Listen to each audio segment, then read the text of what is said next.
Well, welcome everyone to our seminar celebrating the start of the festival week of the new group of world servers. It's been 7 years since our last one. Our time flies. Quite a lot's happened since then, but probably best just to move on, I think, and hope for the best.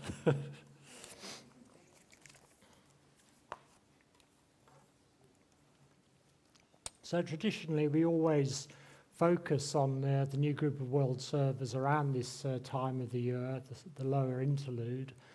But for those of you who are new to this event, we have a World Goodwill event usually in November each year. But this year, because there's a certain astrological alignment, it gives us the opportunity to really empower the work of the new group of world servers. The new group of world servers is a term that Alice Bailey coined in the 1930s, 1940s, so they're not really so much a new group anymore. And indeed, the Trust, we stopped calling them the new group, and for a while we just called them the group of world servers. But then we thought again, and actually in the long scheme of civilization and evolution, they are still a relatively new group. So we've gone back to the new group of world servers, which sounds more fitting really, I think. But who are they, the new group of world servers? If you actually look in the Alice Bailey books, from book to book, passage to passage, there's lots of different definitions. But I think let's play it simple and cast the net wide. And basically, the definition we use of anybody who is dedicated to serving humanity are those who have a loving heart and an intelligent mind. Service is actually described as the spontaneous outflow of a loving heart and an intelligent mind. And I think that says it all, really. And we can see people dedicated to service all around the world. It doesn't get the news as the news headlines as it should, but if you look around on the internet, the thousands and thousands of NGOs and charities, people with new ideas of addressing human problems, these are all people who are subjectively affiliated with one another, although of course they may not be or realize this on the physical plane, but you'll always find a resonance between these people. So, why Capricorn? Well, the Bailey teachings talk about every 7 years there is an alignment between the Earth, Capricorn, and a much greater constellation that lies beyond Capricorn. Astronomically, I can't verify whether that's true or not, and it may be an esoteric blind. There's many things in anthroposophy as well as in theosophy and the Bailey teachings that are hard to find absolute scientific proof of, but from an esoteric point of view, they do appeal to our intuition and our natural inner understanding of the science of energies. And certainly at this time of the year, it does feel very special. It feels like there is a tremendous influx of energy. And Capricorn is particularly associated with the concretization and the crystallization of light. And that's why it's so special, I think, and why the new group of world servers naturally react to it. The actual keynote of the server, the disciple in Capricorn, is lost am I in light supernal, yet on that light I turn my back. And there we have again a wonderful definition of those who serve humanity. It's all about the raising of the consciousness to that level where the light can be contacted, where the realm of archetypal ideas are touched, however fleetingly. And in the light of Capricorn, it gives us that concretizing power to move them and crystallize them down into working ideals and into those thinking patterns that can actually present themselves to humanity in association with all the various problems we have in the various departments of human endeavour: politics, religion, philosophy, economics, and so on.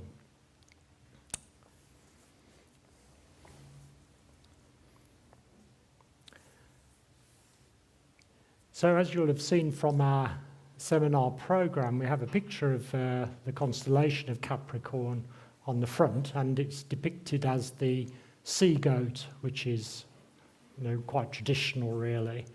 And that symbol really is, in one sense it's a blind, it's fine in mundane astrology, and it does symbolize the person who is making their way not only across the arid plains of physical endeavour towards the spiritual light, but the tail represents the passage through the emotional nature, the watery nature, which we call the astral plane. But at a higher turn of the spiral, the unicorn is the actual symbol of Capricorn. And that's a beautiful symbol to focus on, and it's representative of the initiate consciousness. There are three horned creatures in astrology, and they're all linked quite closely. In Aries, we have the descent into incarnation of the ram, with the horns turned downwards. And then we move towards Taurus and the bull, with the horns now turned upwards and protecting the eye of light in the forehead, which is represented by Aldebaran, the bright star in Taurus. And actually Taurus is the constellation that's representative of the new group of world servers, because it's the bull rushing towards enlightenment and to grasping those new ideals for humanity, which civilization is so in need of.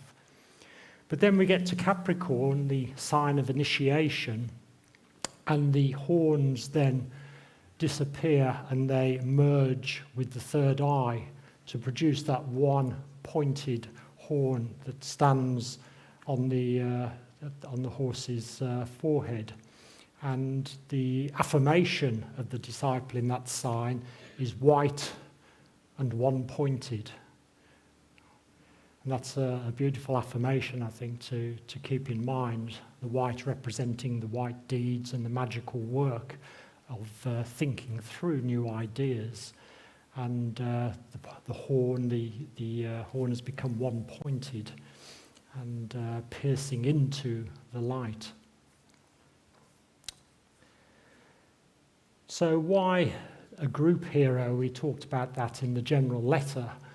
And it seems that the new group of world servers, psychologically speaking, then they are going through on behalf of humanity all the challenges that we associate with the traditional superhero. At the moment, there are many superhero tales. We mentioned in the letter, the Avengers Endgame is apparently the best-selling, highest-grossing film of all time. So when I heard that, I had to go out and get it and have a look at it, and I was quite surprised actually. It was quite fun, and symbolically there was some interesting things in it.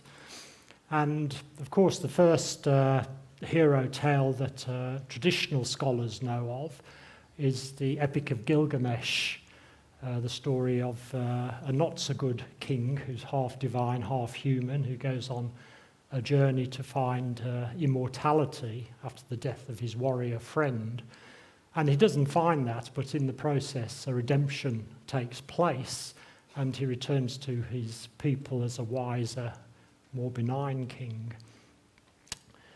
But the new group of world servers, we wouldn't say they are represented by the unicorn, because they are not the perfected initiates. They are the people who are very human, as we all are, and they also are working with divine spiritual ideals and overcoming their own shortcomings and taking on the burden of humanity as well. And together, they are performing that link, if you like, that bridge of incandescent light between the concrete levels, the concrete sort of intellect and the way that the intelligentsia think, and the higher abstract mind. And that's the bridge, that chasm that we're trying to cross in education at the moment, which Christopher will be talking about a little later on. And perhaps the new group of world servers could be thought of in these terms. We mention them being the sort of Prometheus, the group Prometheus, because Prometheus is known as stealing the fire from the gods on Mount Olympus and bringing it down to begin human civilization.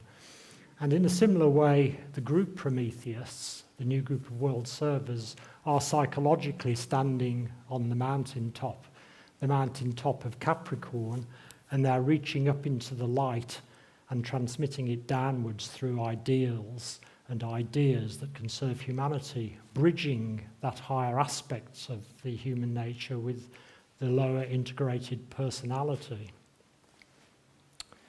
As I was just saying that, I realised that I forgot to mention that New York and Geneva are also holding similar seminars today. New York are also live streaming, and welcome to everybody who is joining us via live streaming. People always do all around the world, so it's nice to have that in mind and realise that we're being joined by many people all around the world who can't be here physically. Another couple of minutes, I reckon.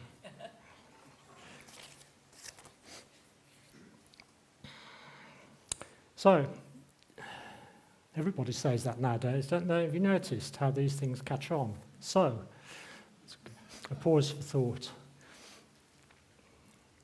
Continuing with the idea of Prometheus, Helena Blavatsky, who I'm sure most of you will be aware of, she called him not only the archetype of humanity, but the actual generator of humanity, through this gift of the fire of mind to humanity. And Rudolf Steiner, he called Prometheus the archetypal initiate of this root race.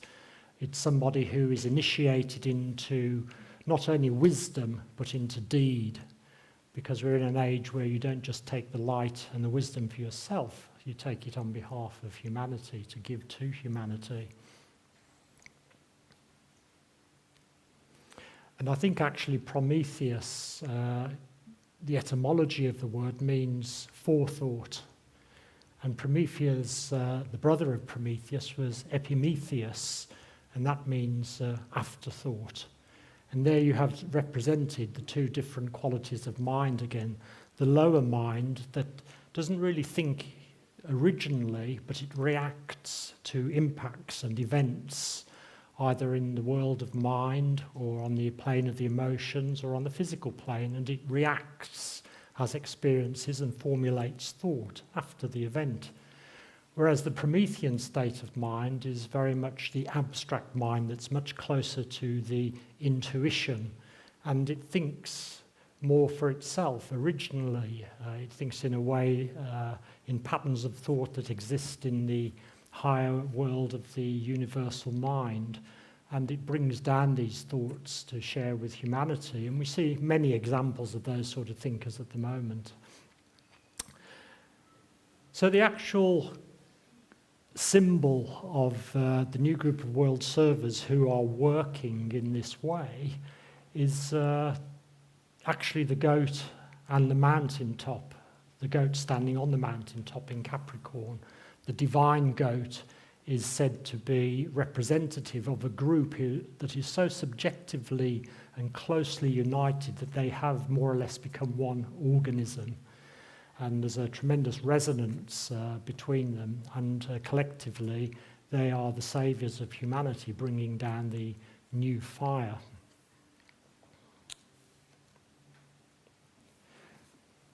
The actual law that controls or influences is a better word, I think, is called the law of group progress.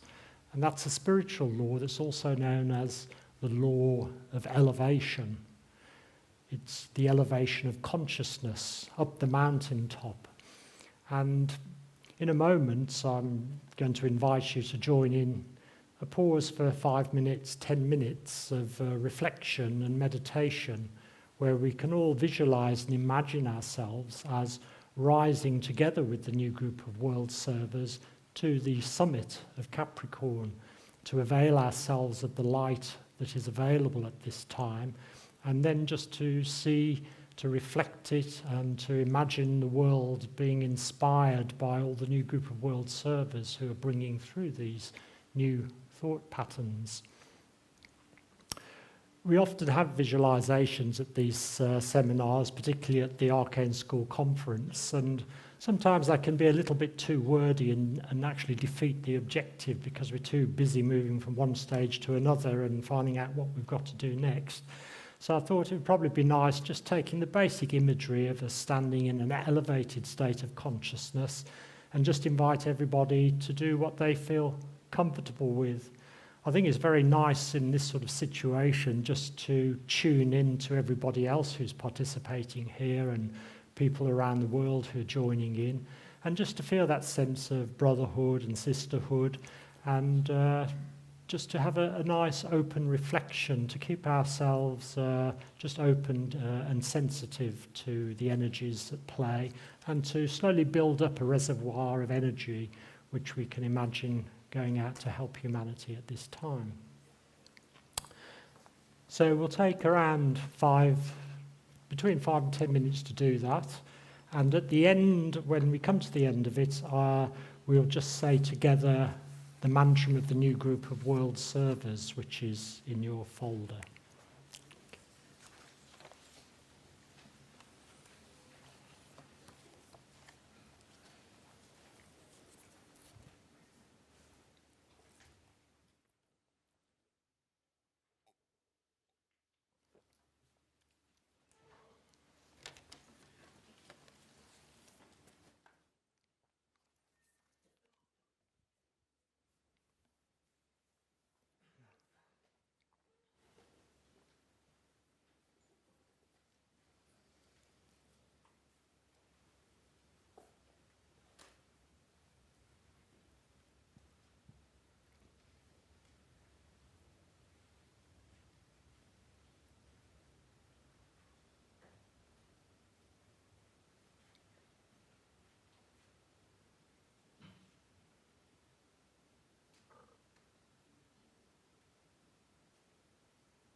the power of the one life pour through the group of all true servers.